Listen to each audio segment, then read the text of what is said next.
പോവുകയാണ്. ദൈവനെ ശുശ്രൂഷിച്ച് ആരാധിക്കുന്ന ഒരു അനുഗ്രഹമായി എനിക്ക് തോന്നാറുണ്ട്. അതുകൊണ്ടാണ് ഞാൻ അവസാനമായി ആരാധിക്കായ സമയം വേർതിരിക്കാമെന്ന് ആഗ്രഹിച്ചത്. ഇനിമയ പ്രവാചകന്റെ പുസ്തകത്തിൽ നിന്ന് എല്ലാ ചിന്തകളും ചിന്തിക്കുവാനുള്ള സമയം നമ്മുടെ നടുവിലില്ല. ഒന്ന് രണ്ട് വാക്യങ്ങൾ വായിച്ച് ധ്യാനിക്കുമ്പോൾ തന്നെ നമ്മുടെ സമയം കഴിയുമെന്ന് ഞാൻ ചിന്തിക്കുന്നു. എങ്കിലും നമുക്ക് ഇനിമയ പ്രവാചകന്റെ പുസ്തകത്തിലേക്ക് പോകുന്നില്ല. ഇനിമയ പ്രവാചകന്റെ പുസ്തകത്തിന്റെ 1-ാം അധ്യായത്തിന്റെ 4 മുതലുള്ള വാക്യങ്ങൾ വായിച്ചു തുടങ്ങിയാട്ടെ. ഓവരുടെ എള്ളപ്പാട് ഉണ്ടായതെന്നാൽ നിന്നെ ഒരു ഉദരത്തിൽ ഒഴിവാക്കിയതിനു മുമ്പേ ഞാൻ നിന്നെ അറിഞ്ഞു. ഞാൻ നിന്നെ വിശുദ്ധീകരിച്ചു. ഇരമ്യാവ് എന്നുള്ള പദത്തിന്റെ അർത്ഥം യഹോവ ഉയർത്തുമെന്നാണ്. സന്തോഷമുണ്ടോ? കഴിയുമ്പോൾ കർത്താവിനെ ഉയർത്തുമെന്ന ആഗ്രഹമുള്ള ദൈവത്തെ ശ്രദ്ധിച്ചാൽ ഇരമ്യാവ് എന്ന പദത്തിന്റെ അർത്ഥം യഹോവ ഉയർത്തും.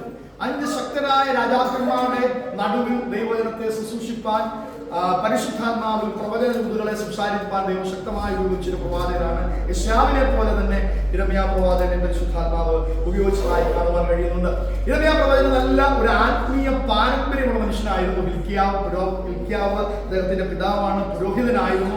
ഹില്ക്കിയാ പുരോഹിതന്റെ മകനായിരുന്ന ഇരമ്യാവ് വീണ്ടും ഒരു പുരോഹിത ശുശ്രൂഷയിലേക്കാണ് വരാൻ സാധ്യത കൂടുതലുള്ളത്. എന്നാൽ അതിന്റെ നടുവിൽ അത് ബാലനായിരിക്കുന്ന സമയത്ത് തന്നെ ഇരമ്യാ പ്രവാചകനെ പരിശുദ്ധാത്മാവ് സ്പർശിക്കുകയും പ്രവചന ദൂതുകളെ, ദേശത്തെ കുറിച്ചുള്ള പ്രവചന ദൂതുകളെ അദ്ദേഹത്തിന്റെ നാവിൽ കൊടുത്ത് ശക്തീകരിച്ച് ആ രീതിയിൽ ഉപയോഗിക്കുന്നത് കാണുവാൻ കഴിയും. ഞാൻ ഡിഗ്രിക്ക് കോഴ്സിന് ചേർന്നത് ഒരു പുരോഹിതനായിട്ട് മാറാനാണ്. എന്നാൽ കർത്താവ് എന്നെ മറ്റൊരു തരത്തിലേക്ക് പരിശുദ്ധാത്മ ഉപയോഗിക്കുവാൻ ഇടയായിത്തീർന്നു. നമ്മൾ പലരും നമ്മുടെ പ്ലാനുകളൊക്കെ മറ്റു പലതുമായിരുന്നെങ്കിലും ഹല്ലേലൂയ, ഇന്ന് രാത്രി ഇവിടുന്ന് കർത്താവിനെ ആരാധിപ്പാൻ, കർത്താവിനെ മഹത്വപ്പെടുത്തുവാനുള്ള ഭാഗ്യം പരിശുദ്ധാത്മാവ് നമ്മൾ നൽകി. നമ്മുടെ പ്ലാനോ നമ്മുടെ പദ്ധതികളോ ഒന്നും അല്ല നടന്നത്. ദൈവത്തിന്റെ പദ്ധതികളാണ്, ദൈവത്തിന്റെ ഉദ്ദേശങ്ങളാണ് നടന്നത്. ഇരമ്യാ പ്രവാചകന്റെ ജീവിതത്തിലും അത് തന്നെയാണ് സംഭവിച്ചത്. യഹൂദ പാരമ്പര്യ പ്രകാരമുള്ള പൗരോഹിത്യ ശുശ്രൂഷയിലേക്ക് വരേണ്ട താൻ ഒരു പ്രവാചകനായി മാറ്റപ്പെടുന്നത് കാണാൻ കഴിയും. ഇരമ്യാവിനെ കുറിച്ചുള്ള 1-2 ഇൻട്രൊഡക്ഷനുകൾ എന്ന് പറഞ്ഞ് ഞാൻ ദൂതിലേക്ക് പ്രവേശിക്കുവാനായിട്ട് ആഗ്രഹിക്കുകയാണ്. ഏകദേശം അവൻ ബാലനായിരുന്നപ്പോഴാണ് കർത്താവ് അവനെ തെരഞ്ഞെടുത്തതെന്ന ദൈവത്തിൽ നമുക്ക് കാണാൻ കഴിയും, അല്ലെ?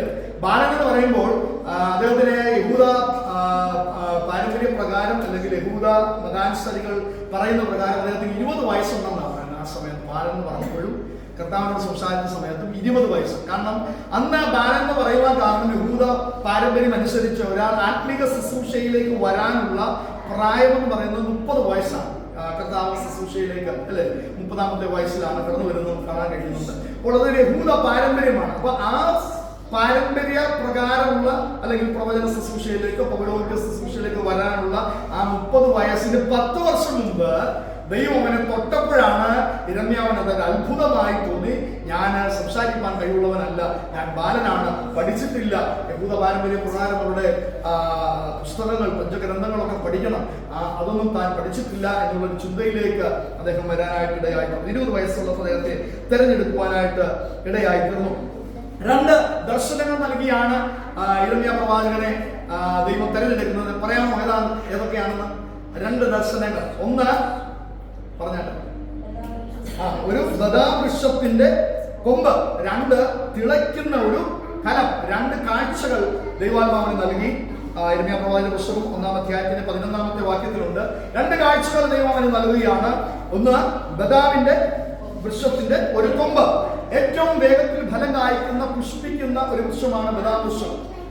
ദൈവം അവനെ കാണിച്ചതിന്റെ പിന്നിലുള്ള ഉദ്ദേശം, ദൈവത്തോട്, ദൈവജനം ദൈവത്തോട്, ദൈവത്തിന്റെ അഭിഷക്തൻ, ദൈവത്തിന്റെ പ്രവാചകൻ ദൈവത്തോട് പറ്റി നിന്നാൽ ഹല്ലേലൂയ, ബദാം എങ്ങനെ വേഗത്തിൽ പുഷ്പിച്ചു ഫലം കായ്ക്കുമോ അതുപോലെ അനുഗ്രഹങ്ങൾ കൊണ്ടും വിടുതലുകൾ കൊണ്ടും ദൈവജനം ഫലം കായ്ക്കും. Praise the Lord. എന്നാൽ ഒരു തിളയ്ക്കുന്ന കലം കൂടെ കാണിക്കുന്നുണ്ട്, അല്ലെ? തിളയ്ക്കുന്ന കലം കാണിച്ചിട്ട് താഴോട്ടുള്ള ഭാഗം നാം ശ്രദ്ധിക്കും, മനസ്സിലാകുന്നുണ്ട്. ദൈവം അവരോട് അരുളി ചെയ്യുകയാണ്, ജനം ദൈവത്തിൽ നിന്ന് അകന്നുപോയാൽ ഹല്ലേലൂയ അവർ പ്രതിസന്ധികളിലേക്ക്, ഭാരങ്ങളിലേക്ക് കടന്നു പോകാൻ സാധ്യതയുണ്ട്. ഇങ്ങനെ ദർശനം കൊടുത്താണ് കർത്താവിന്റെ അഭിഷക്തനെ പരിശുദ്ധാത്മാവ് വേർതിരിക്കുന്നു എന്ന് നമുക്ക് കാണാൻ കഴിയും. അദ്ദേഹത്തെ കുറിച്ചുള്ള ദൈവത്തിന്റെ പദ്ധതി എന്ന് പറയുന്നത്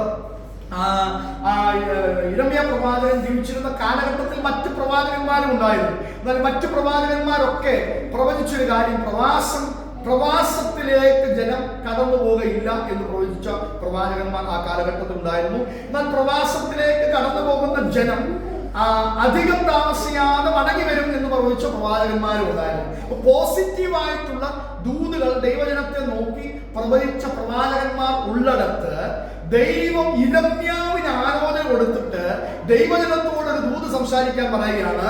ബാബിലോണിയ പ്രവാസത്തിലേക്ക് നിങ്ങൾ പോകും, ബാബിലോണിയരാൽ നിങ്ങൾ ആക്രമിക്കപ്പെടും, അതിനുശേഷം 70 വർഷം നിങ്ങൾ പ്രവാസത്തിലേക്ക് പോകും, 70 വർഷത്തിന് ശേഷം മാത്രമേ നിങ്ങൾ ദൈവം മടക്കി വരുത്തുകയുള്ളൂ. അതുകൊണ്ട് എല്ലാവരും പോസിറ്റീവ് ദൂതുകൾ ഇങ്ങനെ പ്രവാചകന്മാരൊക്കെ സംസാരിച്ചുകൊണ്ടിരിക്കുമ്പോൾ ദൈവത്തിന്റെ അഭിഷക്തൻ ദൈവത്തിൽ നിന്ന് കേട്ട ദൂത് പറയുകയാണ്, ഈ ജനം പ്രവാസത്തിലേക്ക് പോകും, 70 വർഷം നിങ്ങൾ ബാബിലോണിയ പ്രവാസത്തിലായിരിക്കും, അതിനുശേഷമേ മടങ്ങി വരികയുള്ളൂ. ഈ ദൂത് കേൾക്കുമ്പോൾ പോസിറ്റീവുള്ള ദൂതുകൾ കേൾക്കുന്നതിനേക്കാളും നെഗറ്റീവുള്ള ദൂതുകൾ കേൾക്കുമ്പോൾ അക്സെപ്റ്റ് ചെയ്യാൻ, ദൈവത്തിന്റെ പദ്ധതിയാണത് ആ പ്രവാസത്തിലേക്ക് പോകുക എന്നുള്ളത്, പക്ഷെ അത് അക്സെപ്റ്റ് ചെയ്യാൻ ബുദ്ധിമുട്ടായിരുന്നതുകൊണ്ട് ദൈവജനവും രാജാക്കന്മാരും പ്രഭുക്കന്മാരും അന്നേരത്തെ അധികാരികളും എല്ലാം യിരെമ്യാ പ്രവാചകനെതിരായി തീർന്നു. ദൈവത്തിന്റെ ദൂത് വഹിക്കുന്ന, ദൈവത്തിന്റെ അഭിഷേകം വഹിക്കുന്ന, ദൈവത്തിന്റെ ആലോചന കേൾക്കുന്ന ഒരാൾക്ക് എല്ലാ സാഹചര്യം അനുകൂലമായി വരണമെന്നില്ല. യിരെമ്യാവിനെ സംബന്ധിച്ചിടത്തോളം എല്ലാ പ്രതികൂല സാഹചര്യങ്ങളായിരുന്നു. എന്നാൽ 20-ാമത്തെ വയസ്സിൽ പ്രവാചകനെ യിരെമ്യാ പ്രവാചകനെ പരിശുദ്ധാത്മാവ് തിരഞ്ഞെടുക്കുന്നു. ആ ഭാഗമാണ് 1-ാം അധ്യായത്തിൽ കാണുന്നത്.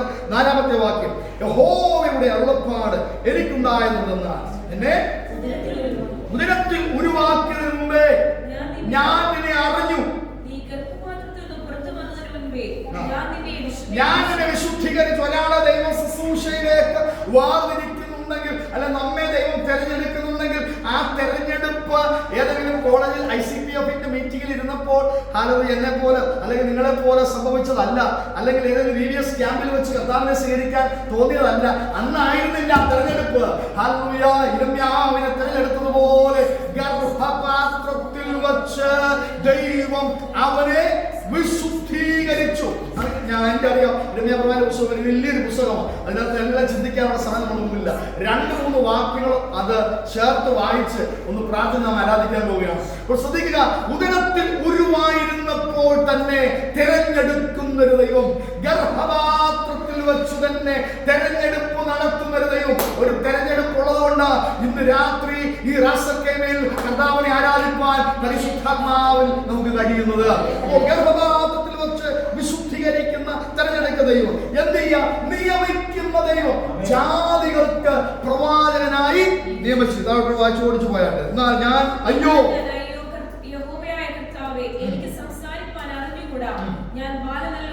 അവൻ ചിന്തിച്ചു. 20-ാമത്തെ വയസ്സിൽ ആണ് അദ്ദേഹത്തെ തെരഞ്ഞെടുക്കുന്നത്. ഒരു ബാലന്റെ സ്റ്റേജ്, ശുശ്രൂഷയെ സംബന്ധിച്ചിടത്തോളം അതൊരു ബാലന്റെ സ്റ്റേജ് ആണ്. അതുകൊണ്ടാണ് അങ്ങനെ പറഞ്ഞത്. ഓക്കെ,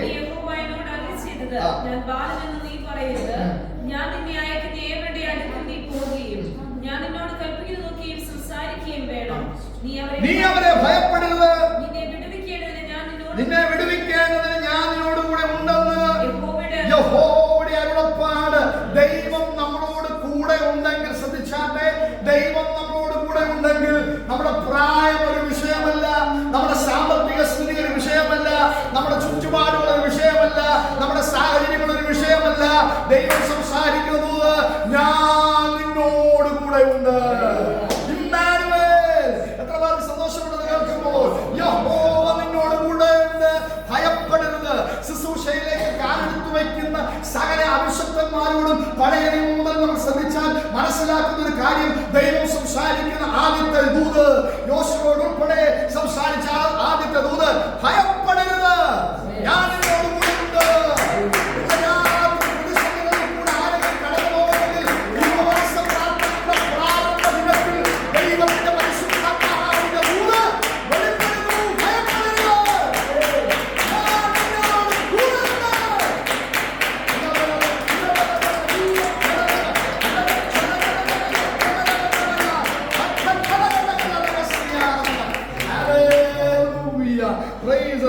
നിന്നെ വിടുവിക്കേണ്ടതിന് ഞാൻ നിന്നോട് കൂടെ ഉണ്ട്. പിന്നെ കർത്താവ് ചെയ്യുന്ന ഒരു കാര്യമാണ് അവിടെ എഴുതിയിരിക്കുന്നത്. പിന്നെ യഹോവ എന്റെ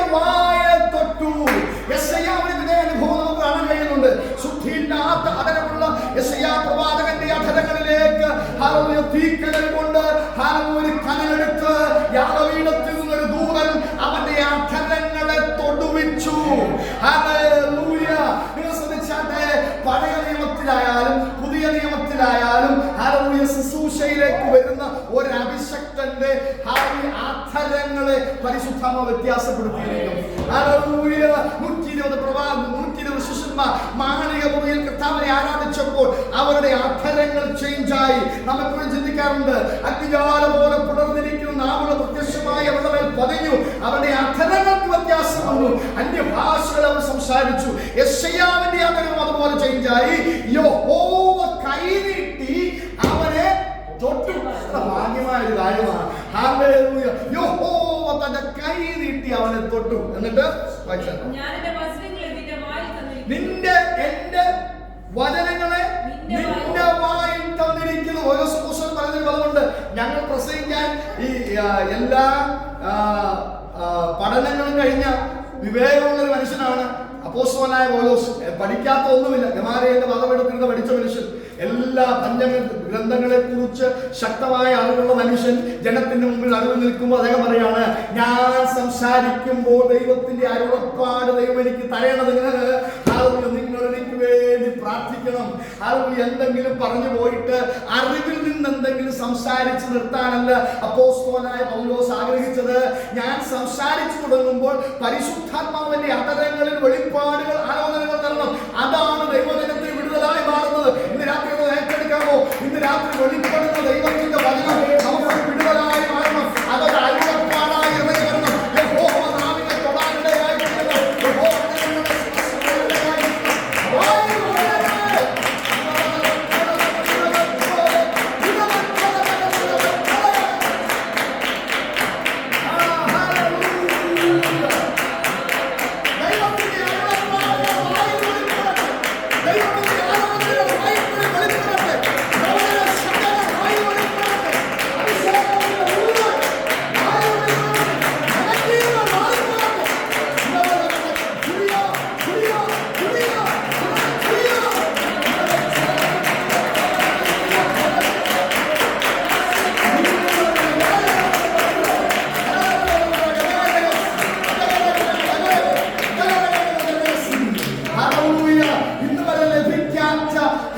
ചില വെളിപ്പാടുകൾ, ഇന്ന് വരെ സംസാരിച്ചിട്ടില്ലാത്ത ചില ആലോചനകൾ പ്രാർത്ഥിക്കുമ്പോഴായിക്കൊള്ളട്ടെ, ദൈവസന്നിധിയിൽ ജാഗരിക്കുമ്പോഴായിക്കൊള്ളട്ടെ, ദൈവജനത്തിന്റെ നാവിൽ ഇതുവരെ വെളിപ്പെടാത്ത ചില ദൈവിക ശബ്ദങ്ങൾ ഇറങ്ങി വരട്ടെ. എന്റെ വചനങ്ങളെ നിന്റെ വായിൽ നൽകിത്തരാമെന്ന്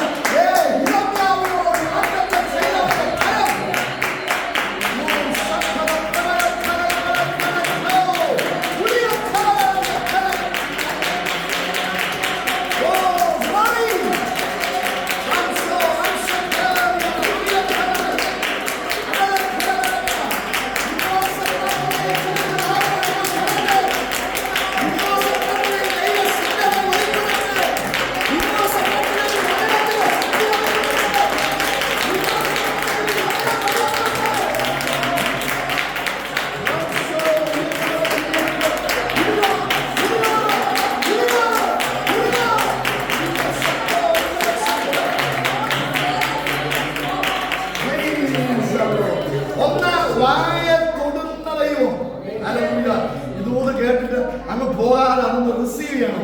എന്റെ അധരങ്ങളെ ദൈവമേ ഉപവാസ പ്രാർത്ഥന ഒന്ന് തുടരണം. എന്റെ പ്രാർത്ഥന ഒന്ന് മാറണം. എന്റെ സംസാരത്തിൽ വ്യത്യാസം ഒന്ന് മാറണം. എന്റെ വായ ദൈവം തുറട്ടെ. എന്റെ അധരങ്ങളെ ദൈവത്തിന്റെ വചനം വെളിപ്പെടട്ടെ. എനിക്ക് വിരോധമായി നിൽക്കുന്ന വിഷയങ്ങളോട് സംസാരിക്കേണ്ടതിന് എന്റെ അധരങ്ങളിൽ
സംസാരിച്ചത്. അത് ഇത് ദൈവം അധരങ്ങളെ തൊട്ടിട്ട് കൊടുക്കുന്ന വായിൻ വചനങ്ങളാണ്.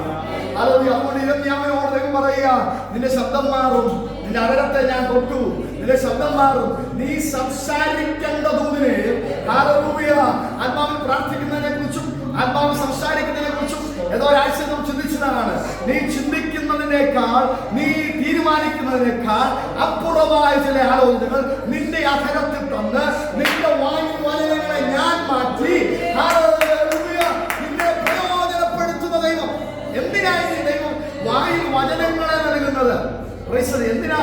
യഹോവയായ ദൈവം യിരെമ്യാവിന്റെ നാവിനെ തൊട്ട് താഴെയുണ്ട്. എന്താണ്? നിർമൂലമാക്കുവാൻ, പൊളിപ്പാൻ. ഓക്കെ, എന്തൊക്കെ അധികാരങ്ങളാ ദൈവത്തിന്റെ നാവിൽ കൊടുക്കുമ്പോൾ വെളിപ്പെട്ട് വരുന്നത്? നിർമൂലമാക്കുന്നതിനെ നിർമൂലമാക്കുവാൻ, പൊളിച്ചു കളയുന്നതിനെ പൊളിച്ചു കളയുവാൻ, നശിപ്പിക്കാൻ, ഇടിച്ചു കളയുവാൻ, പണിയേണ്ടതിനെ പണിയുവാൻ, നടുവാൻ. ഇല്ലെന്ന് അവിടെ ആ പദം പറഞ്ഞപ്പോൾ പരിശുദ്ധാത്മാവ് പറയാൻ പറയുന്നു, ഇല്ലെന്ന് പിശാച് പറയുന്നിടത്ത്, ശൂന്യമെന്ന് പിശാച് പറയുന്നിടത്ത് ചിലതിനെ നടുവാൻ.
എന്താ പൊളിക്കേണ്ടതെന്ന് നിനക്കറിയത്തില്ല, എന്താ നിർമൂലമാക്കേണ്ടത് നിനക്കറിയത്തില്ല, എന്താ പണിയേണ്ടത് നിനക്കറിയത്തില്ല, എന്താ നടേണ്ടത് നിനക്കറിയത്തില്ല.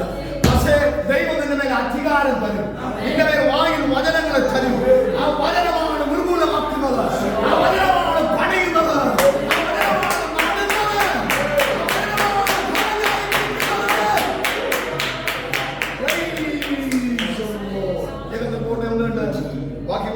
പ്രാർത്ഥിക്കുവാൻ പോവുകയാണ്. ഹല്ലേലൂയ. പണിവാൻ, നടുവാൻ ഞാനിന്ന് ജാതികളുടെ പേരും രാജ്യങ്ങളുടെ പേരും ആക്കി വെച്ചിരിക്കുന്നു. ഹല്ലേലൂയ. യിരെമ്യാവിന്റെ ജീവിതത്തിലുണ്ടായ ചില കഷ്ടങ്ങളുണ്ട്, അതിനെക്കുറിച്ച് ധ്യാനിക്കാനുള്ള സമയം നമ്മുടെ മുമ്പിലില്ല. യിരെമ്യാവ് 9-ാം അധ്യായത്തിന്റെ 1-ാം വാക്യത്തിലേക്ക് നമുക്ക് വരാം. 1-ാം വാക്യം.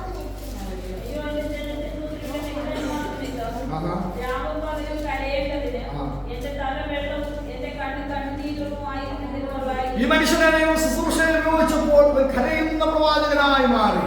ഹല്ലേലൂയ. ദൈവത്തിൽ നിന്നെങ്കിലും ആത്മീകമായി പ്രാപിക്കണമെങ്കിൽ, ഭൗതികമായി ലഭിക്കുന്ന നല്ലതല്ലെന്ന് പറയുന്നില്ല, ആത്മീകമായി പ്രാപിക്കണമെങ്കിൽ, ദൈവജനത്തിന്റെ സ്ഥിതി മാറണമെങ്കിൽ കരയുന്ന അനുഭവം ഉണ്ടായിരിക്കണം. ഹല്ലേലൂയ. ഇന്ന് നമ്മുടെ ഇടയിൽ ഇല്ലാത്തൊരു കാര്യമാണ്. ആരാധന ഉണ്ടല്ലേ, സ്തുതിയുണ്ട്, ഹല്ലേലൂയ, എല്ലാം ഉണ്ട്. കരച്ചിലില്ല, പ്രാർത്ഥനയില്ല, കരച്ചിലില്ല. ഈ മനുഷ്യൻ പറയാ, എന്റെ തല എന്ത് ചെയ്യണം? വെള്ളം കൊണ്ട് നിറയണം. ഹല്ലേലൂയ. എന്റെ കണ്ണെന്തായി മാറണം? നീരുറവ്. അദ്ദേഹത്തിന്റെ തലയിലിരിക്കുന്ന തല ഫുള്ള് വെള്ളമാണെങ്കിൽ, ഹല്ലേലൂയ, വെള്ളം കൊണ്ട് നിറഞ്ഞിട്ട് കണ്ണിൽ കൂടെ കണ്ണുനീരായി ഒഴുകണമെന്ന് ഹല്ലേലൂയ പ്രവാചകൻ പ്രാർത്ഥിക്കുക. ജനത്തിന്റെ സ്ഥിതിയും തന്റെ അവസ്ഥയും ഒക്കെ മനസ്സിലാക്കി, ഹല്ലേലൂയ, താൻ പറയുന്ന ദൂതിനെ ഏറ്റെടുക്കുവാൻ കഴിയാത്ത, ഹല്ലേലൂയ, അതിനെതിരെ വിമർശിക്കുന്ന ഒരു ജനത്തിന്റെ നടുവിൽ ദൈവജനത്തിന് വിടുതലിന് വേണ്ടി കരയുന്ന ഒരു പ്രവാചകൻ. തല എങ്ങനെ ആകണം? വെള്ളം കൊണ്ട് നിറഞ്ഞിരുന്ന് കണ്ണ് നീരുറവായി തീർന്നിരുന്നെങ്കിൽ എന്ന് ആഗ്രഹിക്കുന്ന ഒരു പ്രവാചകൻ. ഹല്ലേലൂയ. ദൈവത്തോടുള്ള ബന്ധം അത്ര യാഥാർത്ഥ്യമായതേ ആ കരച്ചിലൊക്കെ നമുക്ക് വരുത്തുള്ളൂ. Price the Lord. ദൈവസന്നിധിയിൽ കരയുക എന്ന് പറയുന്നത് എളുപ്പമായിട്ടുള്ള കാര്യമല്ല. ദൈവത്തോടുള്ള ബന്ധം, അഗാധമായ ബന്ധത്തിൽ കൂടെയാണ് അത് സംഭവിക്കുന്നതെന്ന് മനസ്സിലാക്കുവാൻ കഴിയും. കരയുന്ന പ്രവാചകനായിരുന്നു എന്ന് 9-ാം അധ്യായം വായിക്കുമ്പോൾ നമുക്ക് മനസ്സിലാക്കാൻ കഴിയുന്നുണ്ട്. ഇരമ്യാവ് എഴുതിയ 2 പുസ്തകങ്ങളുണ്ട്. വിലാപങ്ങളും ഇരമ്യാവ് എഴുതിയതാണ്. ഇരമ്യാവ് സത്യത്തിൽ എഴുതിയില്ല, അദ്ദേഹം ഈ ദൂതുകൾ പറഞ്ഞു കൊടുക്കുകയാണ് ചെയ്തത്. ബാരൂക്കിന് ഈ ദൂതുകൾ അദ്ദേഹം ഷെയർ ചെയ്തു. ബാരൂക്കാണ് വിലാപങ്ങളും ഇരമ്യാവും എഴുതുവാനിടയായിട്ടെന്ന്. പക്ഷെ വെളിപ്പാടുകൾ മുഴുവൻ നൽകിയത് ഇരമ്യാവാണെന്ന് മനസ്സിലാക്കാൻ കഴിയും. ഞാൻ അതിലേക്കൊന്നും വിശദമായി പോകുവാൻ ആഗ്രഹിക്കുന്നില്ല. ഇരമ്യാ പ്രവാചക പുസ്തകം 31-ാമത്തെ അധ്യായത്തിൽ പുതിയ നിയമസഭയ്ക്ക് വേണ്ടി അദ്ദേഹം പറഞ്ഞ ചില ദൂതുകളുണ്ട്. അതും വായിച്ച് 15-ാം അധ്യായത്തിൽ നിന്ന് ചില ചിന്തകൾ ചിന്തിച്ച് നാം ആരാധിക്കാൻ പോവുകയാണ്. ഇരമ്യാ പ്രവാചക പുസ്തകം 31-ന്റെ 31 മുതൽ 33 വരെയുള്ള വാക്യങ്ങൾ. ഞാൻ ഇസ്രായേൽ ദൈവത്തോടും യഹൂദാദൈവത്തോടും പുതിയൊരു നിയമം ചെയ്യുന്ന കാലം വരുമെന്ന് യഹോവയുടെ അരുളപ്പാട്. ഞാൻ അവരുടെ പിതാക്കന്മാരെ കൈക്ക് പിടിച്ച് മിസ്രയീം ദേശത്തു നിന്ന് കൊണ്ടുവന്ന നാളിൽ ഞാൻ അവരോട് ചെയ്ത നിയമം പോലെയല്ല. മിസ്രയീം ദേശത്തു നിന്ന് പഴയ നിയമത്തിൽ നമുക്ക് മനസ്സിലാകാം. മിസ്രയീം ദേശത്തു നിന്ന് ഇസ്രായേൽ ജനത്തെ പുറപ്പെടുവിച്ചു കൊണ്ടുവന്നപ്പോൾ അവർക്ക് കൊടുത്ത നിയമങ്ങൾ പോലെയല്ല. ഞാൻ അവർക്ക് ഭർത്താവായിരുന്നിട്ടും അവർ എന്റെ നിയമം ലംഘിച്ചു കളഞ്ഞു എന്ന യഹോവയുടെ അരുളപ്പാട്. എന്നാൽ ഈ കാലം കഴിഞ്ഞ ശേഷം, അദ്ദേഹം പ്രവചിക്കുന്ന കാലഘട്ടം കഴിഞ്ഞ ശേഷം ഒരു പുതിയ നിയമസഭ വെളിപ്പെടാൻ പോകുന്നു. ഞാൻ ഇസ്രായേൽ ദൈവത്തോട് ചെയ്യുവാനിരിക്കുന്ന നിയമം ഇങ്ങനെയാകുന്നു. ഞാൻ എന്റെ ന്യായപ്രമാണത്തെ അവരുടെ ഉള്ളിലാക്കി അവരുടെ ഹൃദയങ്ങളിൽ എഴുതും. ഒരു തവണ നമ്മൾ ചിന്തിച്ചാൽ എനിക്ക് തോന്നുന്നു. അതായത് പഴയ നിയമത്തിൽ കൽപ്പനകൾ എഴുതി മോശയുടെ കരങ്ങളിൽ കൊടുത്തു. ന്യായപ്രമാണം അത് ദൈവജനത്തിന് കൊടുത്തു. അനുസരിക്കാതെ ഒരു തലമുറ പോയി. എന്നാൽ പുതിയ നിയമസഭയ്ക്ക് പുസ്തകങ്ങളിലല്ല, കൽപ്പനകളിലല്ല തന്റെ പ്രമാണത്തെ ദൈവം എഴുതിക്കെടുക്കാൻ പോകുന്നതെന്ന് ഇരമ്യാ പ്രവാചകൻ സംവത്സരങ്ങൾക്ക് മുമ്പ് പ്രവചിച്ചു പറയുകയാണ്. എവിടെ എഴുതാൻ പോവുകയാണ്? അവരുടെ ഹൃദയങ്ങളിൽ എഴുതും. ഞാൻ അവർക്ക് ദൈവമായും അവർ എനിക്ക് ജനമായിരിക്കുമെന്ന് യഹോവയുടെ അരുളപ്പാട്. അവർ എനിക്ക് ജനമായിരിക്കും എന്ന് യഹോവയുടെ അരുളപ്പാട്. ഹൃദയത്തിൽ പ്രമാണത്തെ എഴുതി പുതിയ നിയമസഭയ്ക്ക് ഹൃദയങ്ങളിൽ കൽപ്പനകളെ എഴുതി പ്രമാണത്തെ എഴുതി ദൈവകൃപയിൽ ജീവിക്കുവാൻ വരം നൽകുന്ന ഒരു കാലഘട്ടത്തെ കുറിച്ച് സംവത്സരങ്ങൾക്ക് പ്രവചിപ്പാൻ ഇരമ്യാ പ്രവാചകൻ കഴിഞ്ഞു. ഇരമ്യാ പ്രവാചകൻ 15-ാം അധ്യായത്തിലേക്ക് നമുക്ക് കടന്നു വരാം. Hallelujah, praise God, hallelujah. 15-ാം അധ്യായത്തിന്റെ 19 മുതലുള്ള വാക്യങ്ങൾ.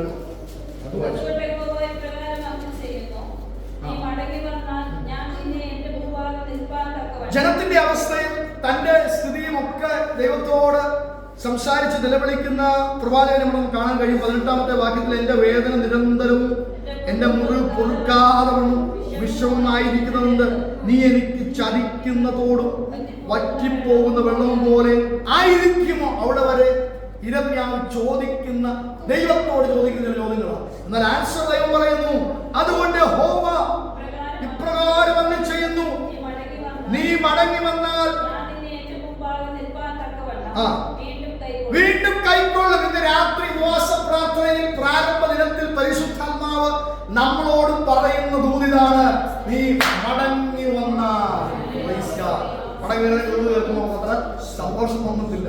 പക്ഷേ പരിശുദ്ധാത്മാവ് ഈ പ്രാരംഭ ദിവസത്തിൽ ഇരമ്യാ പ്രവാചകനോട് സംവത്സരങ്ങൾക്ക് മുമ്പ് പറഞ്ഞ യഹോവയുടെ ആലോചന ഇന്ന് രാത്രി വെളിപ്പെടുകയാണ്.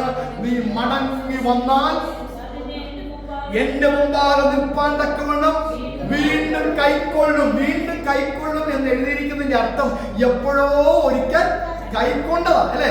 വീണ്ടും കൈക്കൊള്ളും. അപ്പോൾ എപ്പോഴോ ഒരിക്കൽ കൈക്കൊണ്ട ഇടത്ത് നിന്ന് വീണുപോയ അനുഭവങ്ങൾ ഉണ്ടെങ്കിൽ, ദൈവത്തിൽ നിന്ന് അകന്നുപോയ അനുഭവങ്ങൾ ഉണ്ടെങ്കിൽ, പ്രാർത്ഥന കുറഞ്ഞു പോയ അനുഭവങ്ങൾ ഉണ്ടെങ്കിൽ, വചനധ്യാനം കുറഞ്ഞു പോയ അനുഭവങ്ങൾ ഉണ്ടെങ്കിൽ, ഉപവാസം കുറഞ്ഞു പോയ അനുഭവങ്ങൾ ഉണ്ടെങ്കിൽ, ആരാധന കുറഞ്ഞു പോയ അനുഭവങ്ങൾ ഉണ്ടെങ്കിൽ, വീണ്ടും കൈക്കൊള്ളുവാൻ ഇന്ന് രാത്രി പരിശുദ്ധാത്മാവ് നമ്മുടെ നടുവിലുണ്ട്. എവിടെയാ വീഴ്ച പറ്റിയത്? പ്രവാചകന് തന്റെ കൂടാരി നഷ്ടപ്പെട്ടത് എവിടെയാണെന്ന് പറഞ്ഞു കൊടുത്ത പ്രവാചക ശിഷ്യനെ പോലെ ഇന്ന് രാത്രിയിൽ നാം വീണു പോയ സ്ഥലങ്ങൾ, സംസാരത്തിൽ, പ്രവൃത്തിയിൽ, ചിന്തയിൽ, ഭാവങ്ങളിൽ, ഇടപെടലുകളിലാണെങ്കിൽ, കൊടുക്കൽ വാങ്ങലുകളിലാണെങ്കിൽ, എവിടെ വീണുപോയ മണ്ഡലങ്ങൾ ദൈവത്തോട് നിലവിളിച്ച് മടങ്ങി വരുന്നെങ്കിൽ വീണ്ടും കൈക്കൊള്ളുന്ന ഒരു ദൈവം. താഴ്ന്നു വായിച്ച ആരാധികയാണ്. നീ അധമമായതൊഴിച്ച്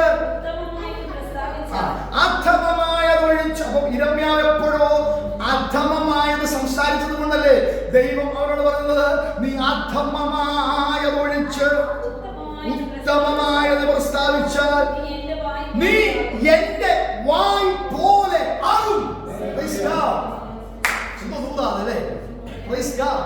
നീ എന്റെ വായ് പോലെയാകും. സർവശക്തനായ ദൈവത്തിന്റെ അധരമായി ഇരമ്യാവേ നീ മാറും. ഹല്ലേലൂയ. ഇന്ന് ദൈവസഭയോടുള്ള പരിശുദ്ധാത്മാവിന്റെ ദൂതാണിത്.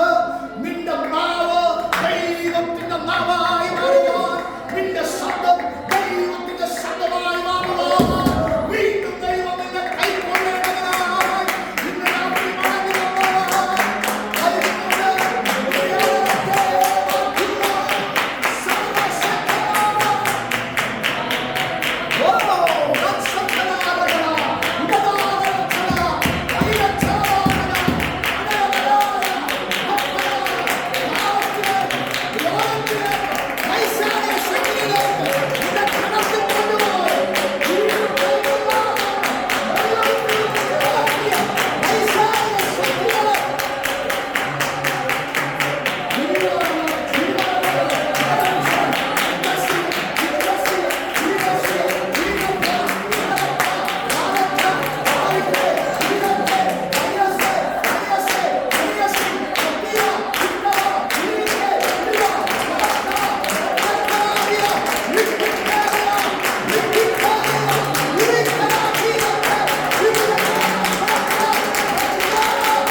ബലം വർദ്ധിപ്പിക്കുന്ന ദൈവമാണ്.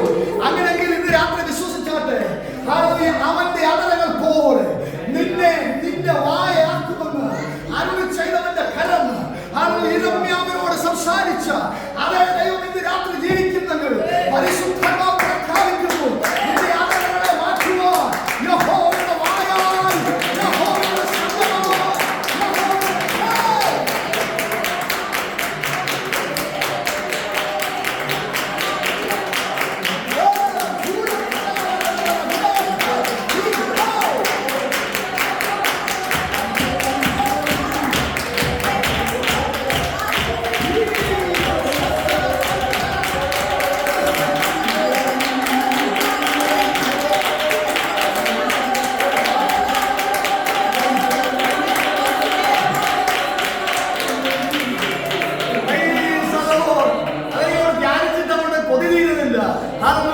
നീ എന്റെ വായ് പോലെയാകും.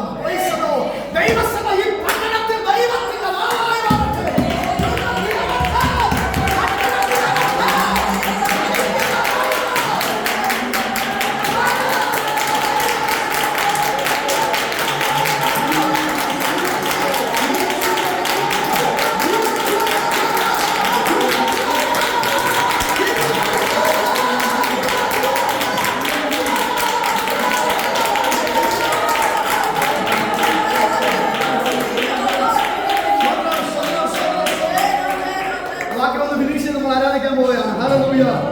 എന്താ ദൈവത്തിന്റെ നാമായി നീ മാറിയാൽ സംഭവിക്കുന്നത്? താഴോട്ടുണ്ട്.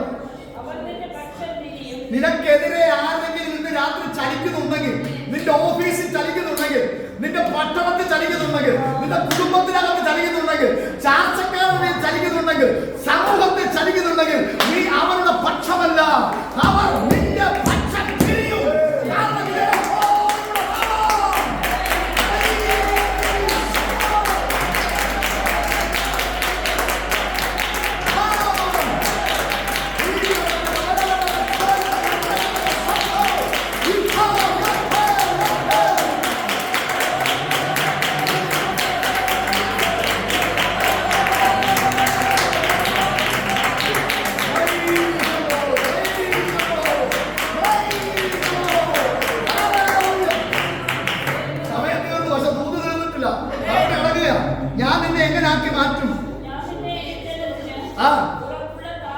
ഒരു താമ്ര ഭിത്തിയാക്കി വെക്കുമെന്ന്. ബേസ് ബോർഡ് പോലെ ആയി പോകത്തില്ല, ജിപ്സം പോലെ ആയി പോകത്തില്ല. തകർക്കുവാൻ കഴിയാത്ത ഒരു താമ്ര ഭിത്തിയോ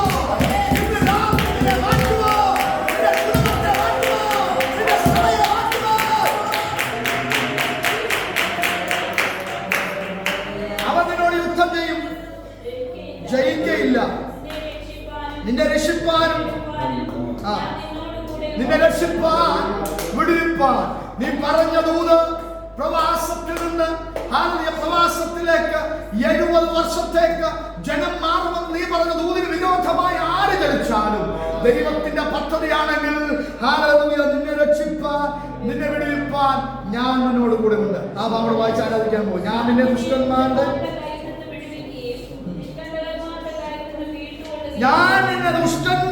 കയ്യിൽ നിന്ന് വിടുവിക്കും, നിഷ്കണ്ടകന്മാരുടെ കയ്യിൽ നിന്ന് വീണ്ടുകൊള്ളും. ഇന്ന് രാത്രി നമുക്ക് വിശ്വസിക്കാമോ? ഹല്ലേലൂയ. സംവത്സരങ്ങൾക്ക് മുമ്പ് യഹോവയായ ദൈവം യിരെമ്യാവിനോട് പ്രവചിച്ച